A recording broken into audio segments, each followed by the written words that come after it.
इथं काय नुसत माती खाली भिजत आणि पाण्याने भिजत. इथं आहे इवलस सुरेख वीज एवढासा कोण हळूच येईल वर. सूर्य म्हणेल त्याला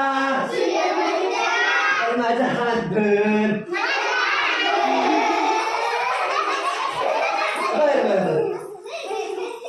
गाणं वारा गाईल त्याला अरे झुलता झुलता पानं येतील त्याला. एवढ्याशा रूपाचं झाड होईल छान फुला फळांनी भरेल रान. चांगलं